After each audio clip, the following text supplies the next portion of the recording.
ډیرو محترم مسلمانانو، نن د جمعې د ورځې یو بهترینه وظیفه ده در کوم ان شاء الله چې دا ورځ تیریږي ستاسو حاجت په الله جل شانه ان شاء الله چې الله وغواړي پوره کیږي به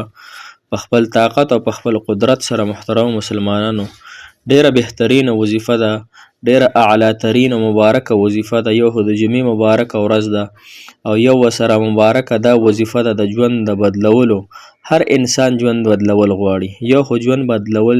د الله تعالی په حکم او ارادې سره کیږي. خو محترمو، دا وظیفه چې کم انسان شروع کړي او د اسانه وظیفه وکړي نو د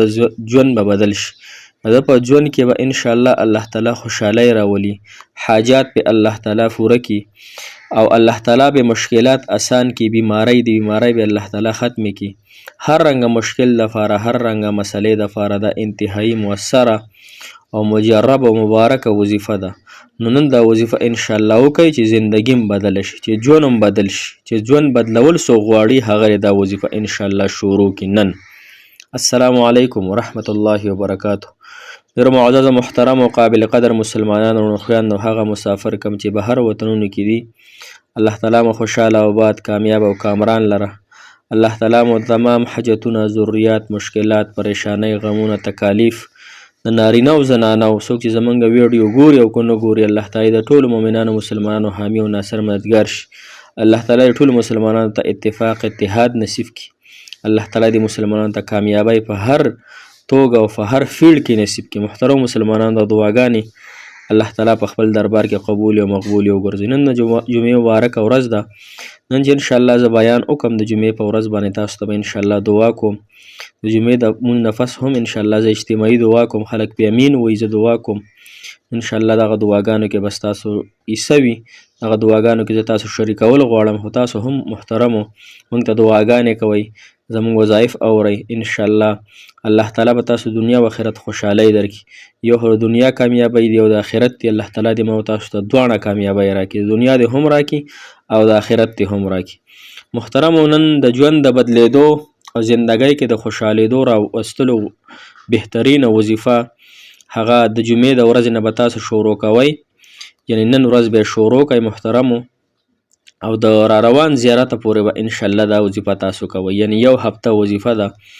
او ګرانه هم نه ده، صرف د الله جل شانه صفتی نومونه دي. ځکه الله تعالی په خپله فرمایي په خپلو صفتي نومونو باندې یادوئ. نو زه به تاسو د حاجات پوره کوم، مسایل به زه ستاسو حل کومه. الله تعالی هر نوم چې دی محترم، هغه کې خپل خپل برکت وي، هغه کې خپلې خپلې فایدې وي. نو زه تاسو ته صرف او صرف اووه نومونه یعنی د یوې هفتې وظیفه دله در کومه ان شاء الله. نن د جمعې ورځې نه به شروع کوئ او د جمعرات یعنی را روان زیارته پورې به دا وظیفه تاسو ان شاء الله کوئ او ان شاء الله الله تعالی به ستاسو حاجتونه پوره کړي. ګوره په سکرین تاسو ته ښکاري نن د جمعې مبارکه ورځ ده که نه، نو دا اینې یا الله یا هو، یا الله یا هو، دا به تاسو زر فیرې نن ووایئ ها. یا الله یا هو، یا الله یا هو،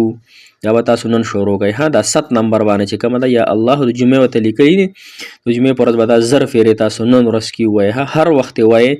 په مازدیګر مونځ نفس یا د جمعې د ماسپښین مونځ نفس یا ماښام ماسخوتن، هر ټایم چې تاسو ته آسان وي په مصله باندې کښېنئ او دا په ترتیب ښکلي انداز سره ووایئ. بیا د سبا د هفتې ورځ ده، یعنی د خیالي ورځ ده،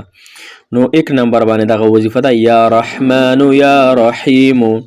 یا رحمن یا رحیم، دا به زر فیرې د هفتې په ورځ وي.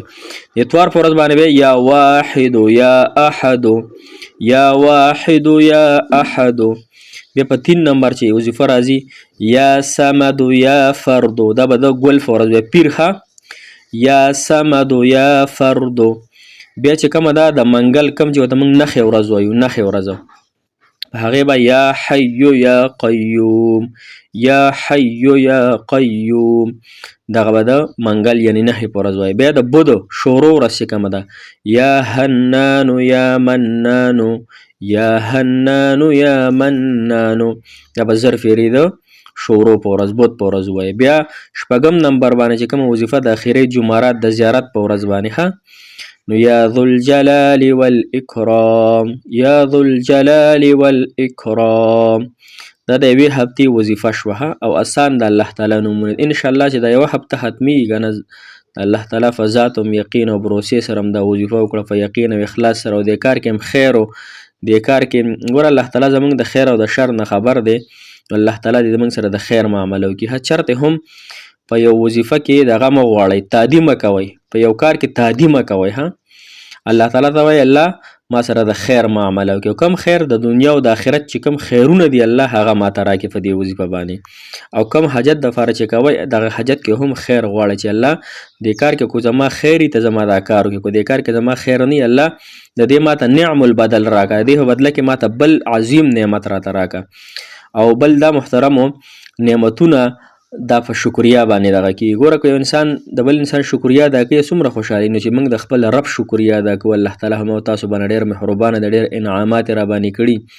نو چې کله مو تاسو شکرګزاري ځان کې پیدا کړه که نه داسې زړه راته میلاو شو داسې ژبه چې شکر الحمدلله هر ټایم شکر شکر شکر نو محترمو الله تعالی بیا خوشحالیږي او د انسان له هغه څه ورکوي چې د په وهم او ګمان کې هم نه راځي لهذا شکرګزاري وکړئ ګناهونه ټول په ټوله پرېږدئ 15 وخته مونځ کوئ او دا وظیفه شروع کړئ انشاءالله یو هفتې پورې ځان کې فرهیزګاري پیدا کړئ ستاسو زندګي به بدله شي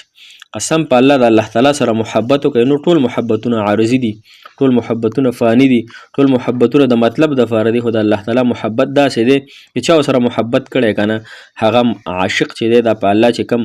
عاشق شوی که نه نو دا ډېر بهترین عاشقي دا ډېر بهترین محبت دی ها الله تعالی دې مو تاسو د دې محبت مزه نصیب کړي یو خو د لیلا سره څوک محبت کړي د هغې مزه راته معلومیږي ړی خپی مزه دغه مزه ګوره دغه کې ړم خپی او بې مزې محبتي صحیح شوه که نه یو د الله تعالی محبت قسم درته خورم که نه په الله تعالی په ذات باندې چې د الله تعالی په محبت کې کومه مزه ده که نه کم سکون دی کم راحت دی پکې که نه د دنیا په ټولو محبتونو کې نشته دی دا ټول محبتونه عارضي دي عشق مجازي دی خو د الله تعالی محبت دا حقیقي دی دغه محبت دی الله تعالی مو تاسو ته نصیب کړي موږ د هم دعاګانې کوي موږ تاسو ته دعاګانې کوو الله تعالی ستاسو هم خوشحالۍ نصیب کړي